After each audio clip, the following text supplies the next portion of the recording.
Alhamdulillah, salatu wassalamu ala rasulillah. Assalamualaikum warahmatullahi wabarakatuh.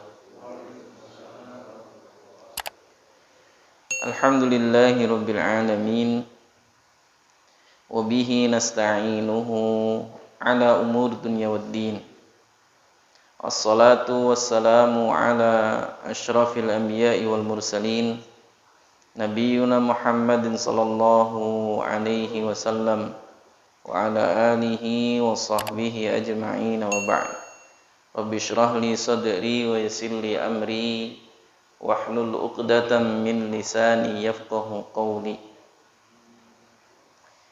Puji syukur kepada Allah Subhanahu wa taala yang dengan izinnya pada kesempatan malam hari ini kita dipertemukan kembali oleh Allah Subhanahu wa taala di rumahnya mulia, melazimi salah satu di antara bagian dari kebiasaan para salaf terdahulu, yaitu mendatangi majelis-majelis ilmu, tempat dibagikannya warisan Nabi Sallallahu Alaihi Wasallam.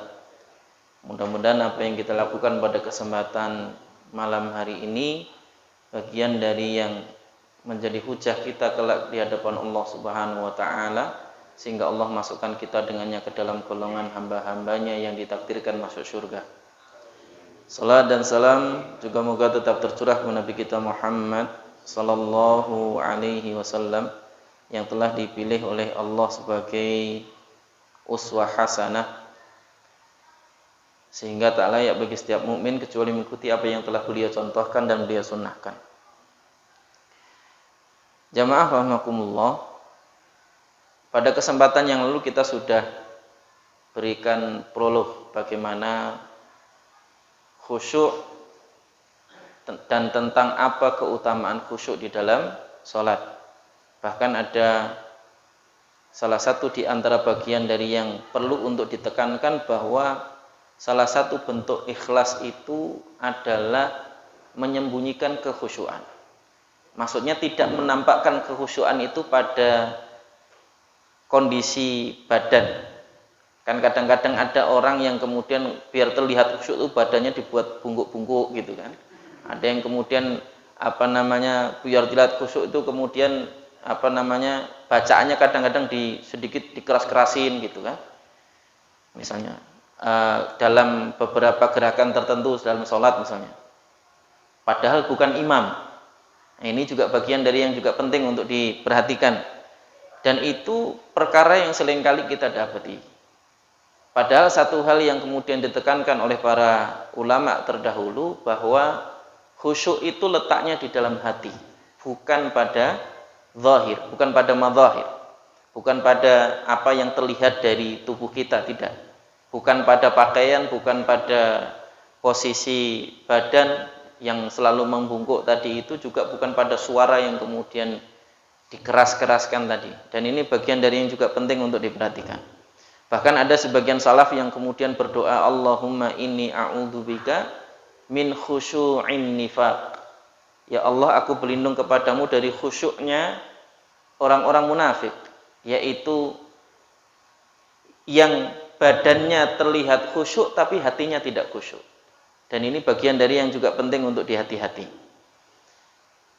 Pada kesempatan kali ini kita akan mulai membahas tentang apa saja kiat-kiat yang bisa kita lakukan untuk meraih kekhusyuan di dalam sholat. Yang secara umum sebenarnya ada dua hal yang harus kemudian kita perhatikan supaya kemudian kita bisa meraih kekhusyuan di dalam sholat. Yang pertama adalah mendapati atau melakukan segala hal yang kemudian berpotensi untuk mendukung kekhusyuan kita. Dan yang kedua adalah menghilangkan segala hal yang berpotensi menghilangkan kekhusyuan kita. Jadi yang pertama adalah melakukan hal-hal yang kemudian berpotensi mendukung kekhusyuan kita, seperti nanti yang akan kita bahas satu persatu. Dan yang kedua, secara umum bagian yang kedua adalah menghilangkan segala hal yang berpotensi untuk mengganggu kekhusyuan kita. Yang pertama, apa yang kemudian kita harus lakukan untuk bisa meraih khusyuk di dalam sholat adalah al-istidadu lis-sholati wat tahayyu laha, yaitu mempersiapkan diri untuk sholat dan mengkondisikan diri untuk bisa melaksanakan sholat dengan baik. Seakan-akan dirinya itu sudah mempersiapkan dirinya tadi itu betul-betul untuk menyambut sholat, bukan sebaliknya. Ya. Kalau umumnya manusia hari ini kan tidak sholat kecuali sudah menjelang qomat, padahal rumahnya dekat. Ini jadi masalah. Rumahnya dekat, tidak datang ke masjid kecuali sudah menjelang qomat. Sudah qomat pun masih nyantai, ya kan? Ini imamnya si fulan ini, Al-Fatihahnya lama katanya. Ini masalah ini, ya masalah ini. Nanti aja lah nunggu sudah waladhdallin, ke sana.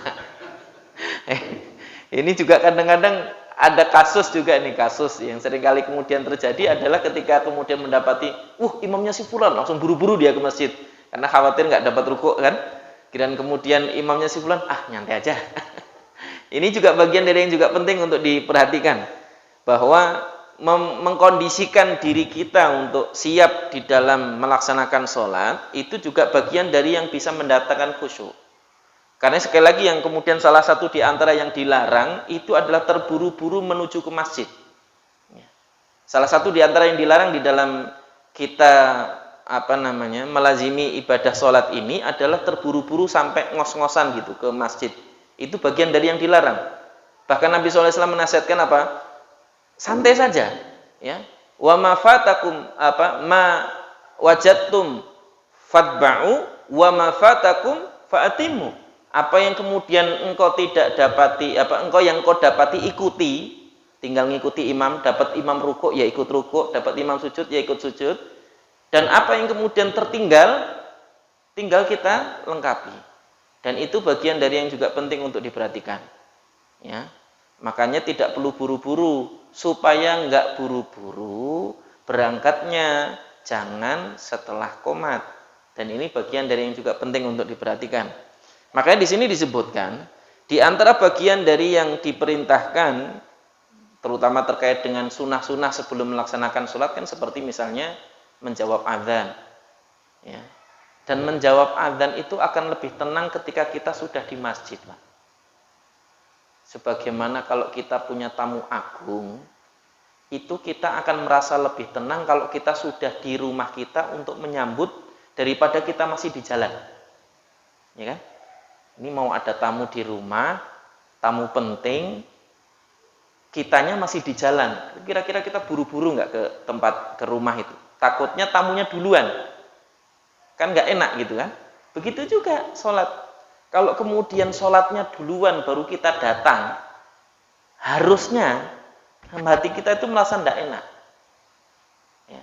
Umar bin Khattab itu Pak, itu pernah mensedekahkan kebunnya hanya lantaran masbuk sholat. Ada nggak kita yang menyedekahkan rumah atau menyedekahkan tanah gitu hanya lantaran masbuk sholat? Ya.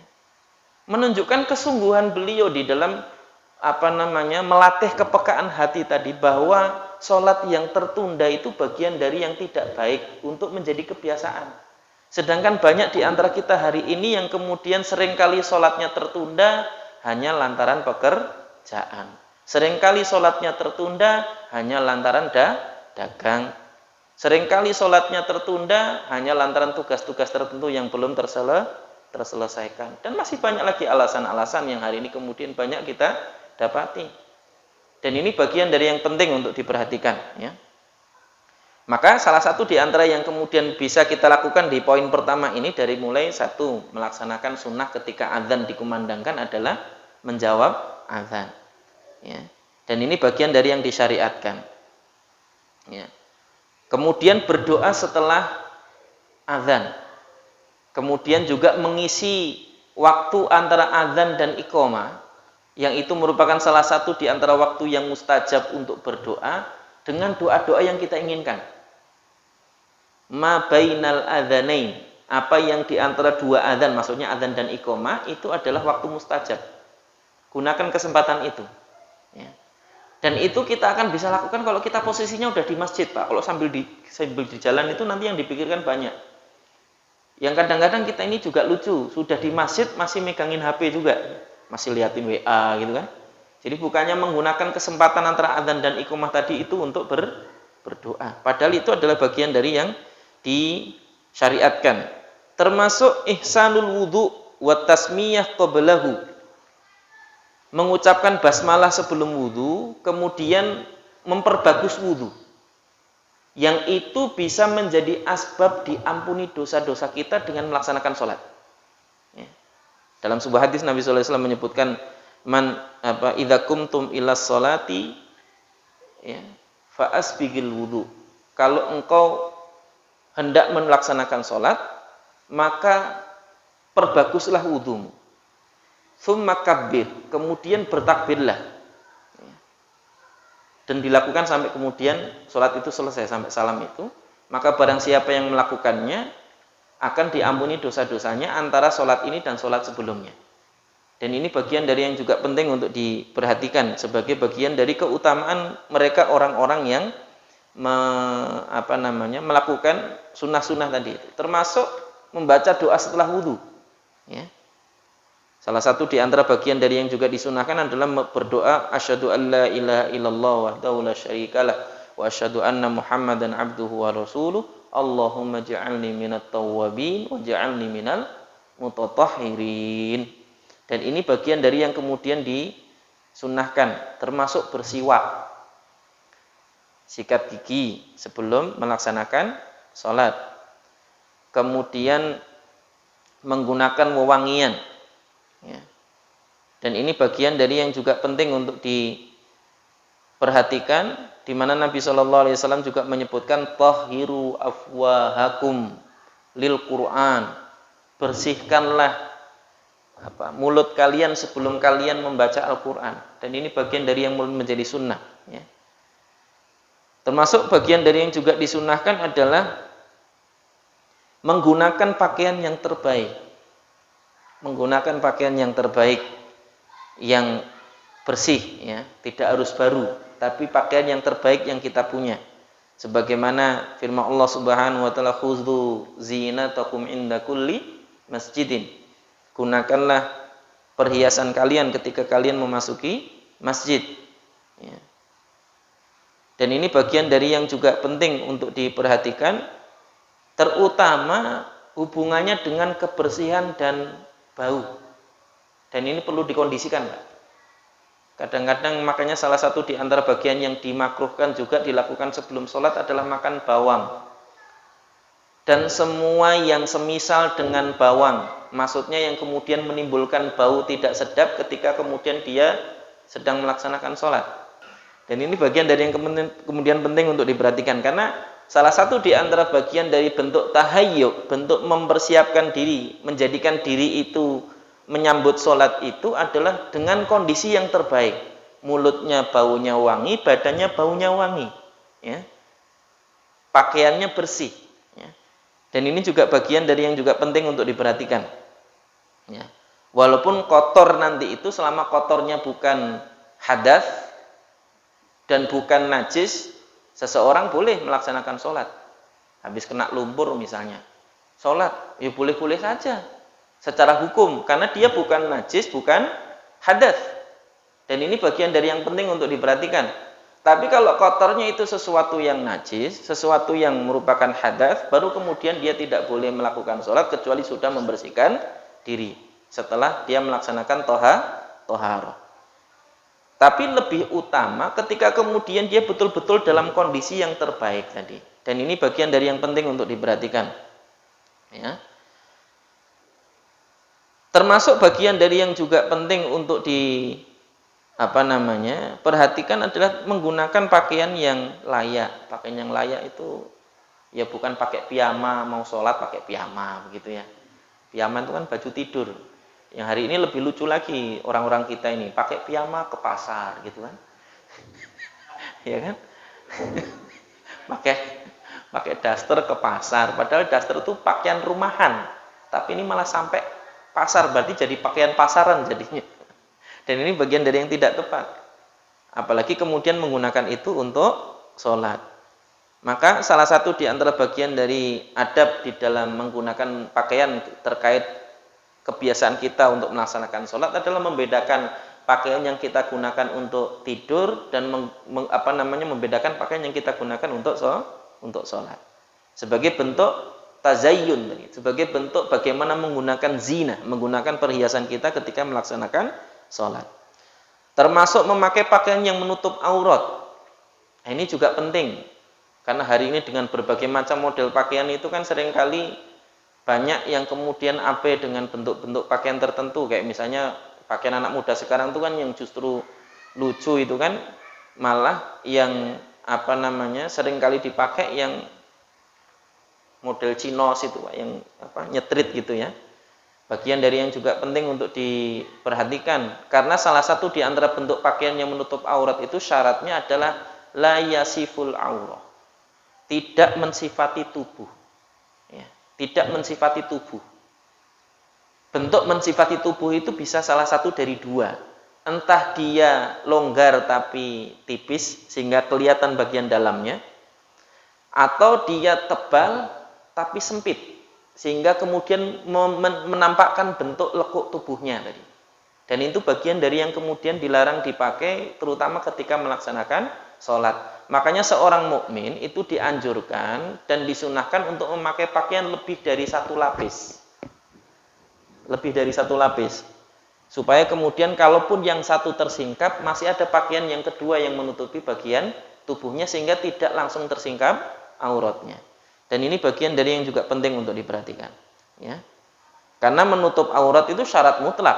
Kalau tersingkap aurat bisa batal sholatnya. Dan ini bagian dari yang juga penting untuk diperhatikan. Wa taharatul baq'ah, kemudian juga bersihnya tempat sholat kita.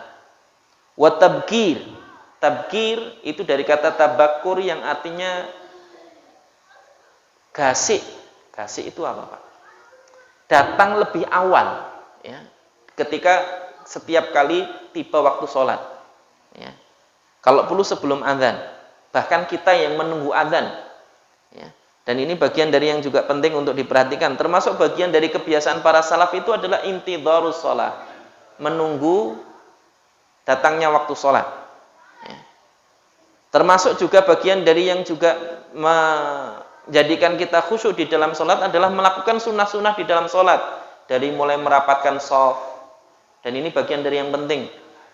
Wallahu a'lam, saya termasuk bagian dari yang secara secara ilmu ya, yang saya pahami adalah kita perlu mengambil sikap yang berbeda dengan sikap umumnya orang-orang kafir di dalam menghadapi sesuatu.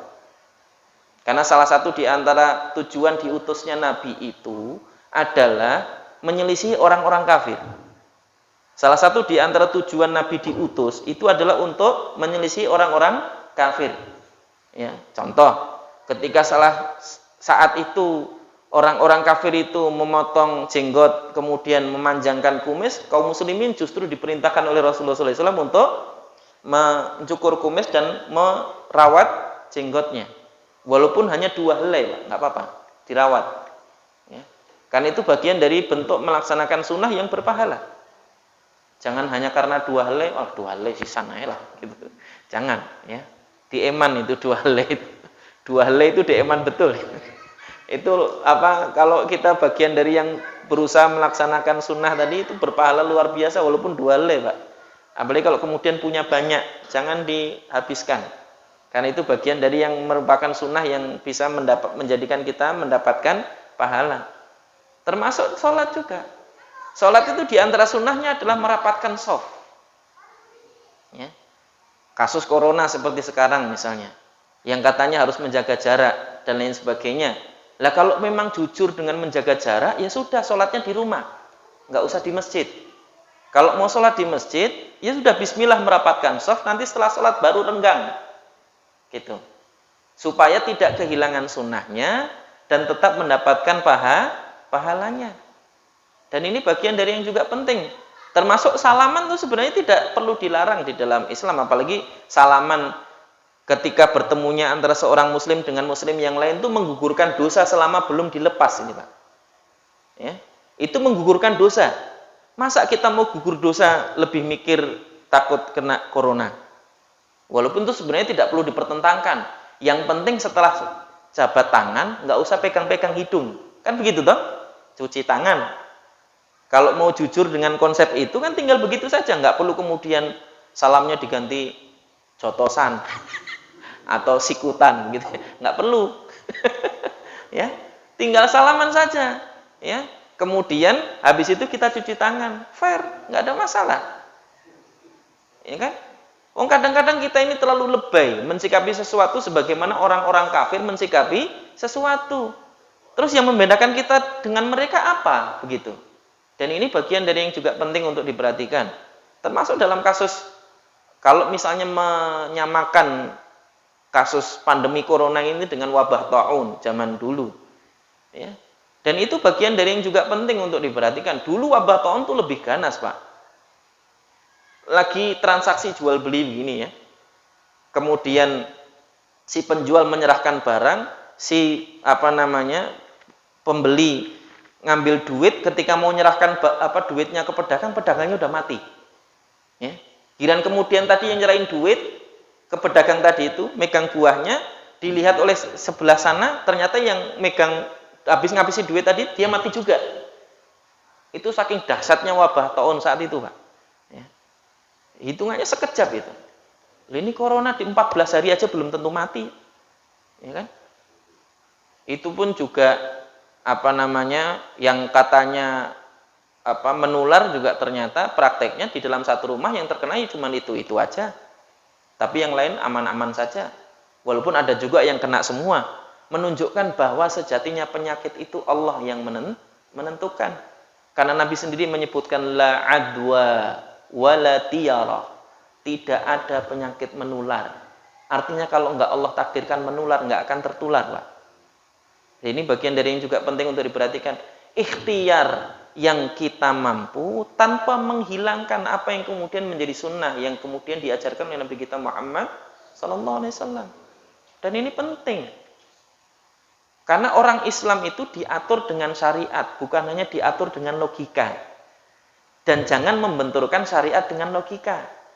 Karena nggak akan pernah bisa bertemu syariat sama logika itu. Itu dua hal yang asalnya berbeda. Syariat itu asalnya dari Allah, sedangkan logika itu dari pikiran manusia. Nah, kalau dicari benturannya ya ada saja terus gitu.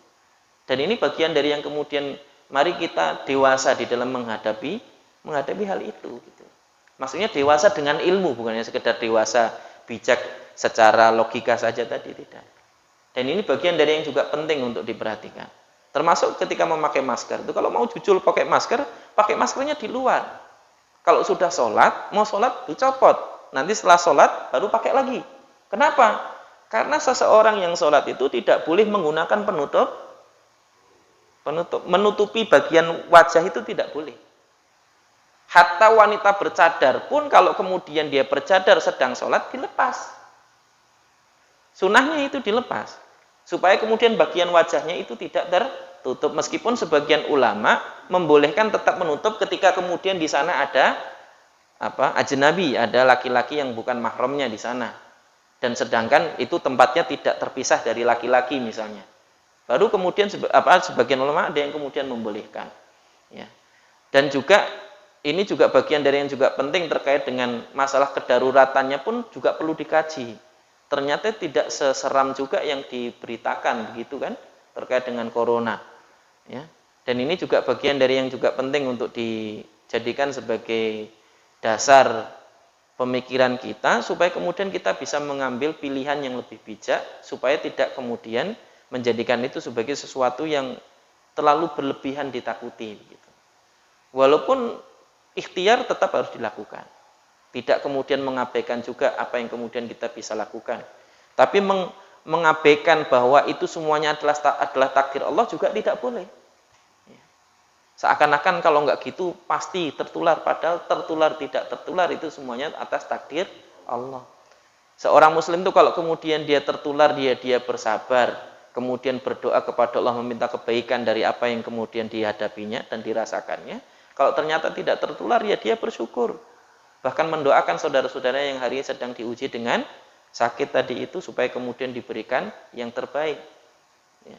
Dan ini bagian dari yang juga penting. Toh sakit itu juga menggugurkan dosa, Pak. Bahkan banyak dulu para salaf itu yang rindu kalau sakit itu. Sakit itu rindu.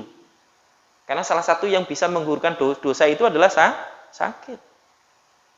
Ya. Seorang muslim itu sakitnya saja itu menggugurkan dosa, Pak. Ya. Dan itu bagian dari yang juga penting untuk diperhatikan. Nanti silakan baca tafsir Quran surat An-Nisa ayat 123 itu. Ya. Dan ini bagian dari yang juga hal yang harusnya kita jadikan sebagai mindset kita bersama supaya kemudian kita tidak terlalu berlebihan sebagaimana orang-orang kafir karena mereka hanya mengandalkan logika mereka. Ya. Dan ini bagian dari yang juga penting untuk diperhatikan. Wallahu a'lam bishawab, ya. Jadi merapatkan shaf itu juga bagian dari yang bisa mendukung kehusyuan kita. Karena itu bagian dari sunnah yang kemudian diajarkan Nabi kita Muhammad Sallallahu Alaihi Wasallam. Karena longgarnya shaf itu nanti akan menjadi tempat setan untuk kemudian menjadikan sholat kita tidak khusyuk. Kalau setannya nggak dikasih tempat, ya, setannya nggak dikasih tempat, ya dia nggak akan mungkin bisa menggoda kita. Logika sederhananya begitu. Karena shaf yang ada selanya shaf itu entah karena renggang, nggak rapat begini, atau kelihatan rapat tapi bawahnya saja, Pak, atasnya enggak. Begini. Rapat itu harusnya begini. Pundak ketemu pundak, kaki ketemu kaki. Kalau perlu mata kaki ketemu mata kaki. Itu rapat yang benar, rapat shaf yang benar. Ya. Dan ini bagian dari yang kemudian juga penting. Meskipun juga nggak perlu kita salahkan hari ini karena kondisinya juga pandemi, ada saudara kita yang masih takut-takut rapat-rapat gitu kan. Dia agak jaga jarak, ya udah biarin aja dulu gitu kan. Ya. Karena kondisinya juga lagi seperti ini. Tapi kita yang sudah tahu ilmunya tinggal rapat saja. Nanti kalau mau betul-betul jaga jarak, setelah sholat jaga jarak. Yang kadang-kadang lucunya sholatnya jaga jarak, setelah sholat rapat-rapat selfie pula gitu kan. Nah ini masalah. Ya. Dan ini yang kemudian juga penting untuk didudukkan. Adzannya jam berapa, Pak? 7 lebih? Oke, 2 menit lagi tanya jawab. Dan ini bagian dari yang juga penting untuk diperhatikan. Bahkan Nabi SAW pernah mengingatkan para sahabat dengan kalimat sawu sufufakum fa inna taswiyatas sufufi min tamamis shalah. Rapatkan dan luruskan shaf kalian karena sesungguhnya rapat dan lurusnya shaf itu adalah bagian dari keutamaan sholat. Bahkan pada masa Umar mewakilkan untuk setiap beberapa shaf itu satu orang untuk mengecek shafnya. Kalau belum lurus belum dimulai sholat. Itu maju dikit, yang ini kurang rapat lagi. Gitu. Ada yang kalau kemudian sudah ngasih tanda bahwa shafnya sudah rapat, kemudian shafnya sudah lurus, baru kemudian Umar memulai sholat. Dan itu yang kemudian dulu terjadi pada masa Umar, mengamalkan hadis Nabi tadi. Dan ini bagian dari yang juga penting untuk kita perhatikan. Rapat lurus shaf itu bukan hanya sekedar istilahnya formalitas, tidak. Imamnya mengatakan sawu sufufakum, tapi masih longgar dibiarin aja gitu. Ya. Dan itu yang kemudian juga penting untuk diperhatikan. Harusnya imam betul-betul memperhatikan kalau belum rapat, shafnya belum siap, dia tidak memulai sholat. Sampai betul-betul semuanya sudah siap, baru kemudian dia memulai sholat. Dan ini bagian dari yang kemudian penting. Bahkan Nabi SAW juga mengingatkan di dalam hadis yang lain, rapatkanlah atau syaitan nanti akan menjadikan hati-hati kalian itu bermusuhan. Rapatkanlah shaf kalian, atau syaitan itu akan menimbulkan permusuhan pada hati-hati kalian. Karena salah satu di antara efek tidak merapatkan shaf itu, hati kita itu juga tidak disatukan oleh Allah Subhanahu wa taala. Rapatkanlah shaf kalian sehingga Allah akan merapatkan hati-hati kalian, ya. Dan janganlah kalian melonggarkannya, nanti Allah akan melonggarkan hati-hati kalian. Maksudnya akan menjadikan hati kalian renggang. Ya. Dan ini bagian dari yang juga penting untuk diperhatikan. Maka sebenarnya jadi kepala RT, ketua RT atau ketua RW gampang melihat warganya ini lagi akur apa enggak. Datangi aja di masjid, sholat. Kalau softnya rapat, akur berarti aman. Kalau softnya nggak rapat, jarak-jarak, oh ini masalah ini. Ini masalah ini. Cukup ya. Ini baru 1 poin Pak, padahal ada 33 poin. Nanti kita lanjutkan di lain kesempatan insya Allah. Mudah-mudahan kita bisa lanjutkan kajian kita dari kitab ini untuk bisa lebih memotivasi kita di dalam meraih kekhusyuan kita di dalam sholat. Mohon maaf atas salah kata, salah ucap, salah tingkah. Wassallallahu ala nabiyyina Muhammadin wa ala alihi wasallam. Subhanakallahumma wa bihamdika asyhadu an la ilaha illa anta astaghfiruka wa atubu ilaik. Wassalamualaikum warahmatullahi wabarakatuh.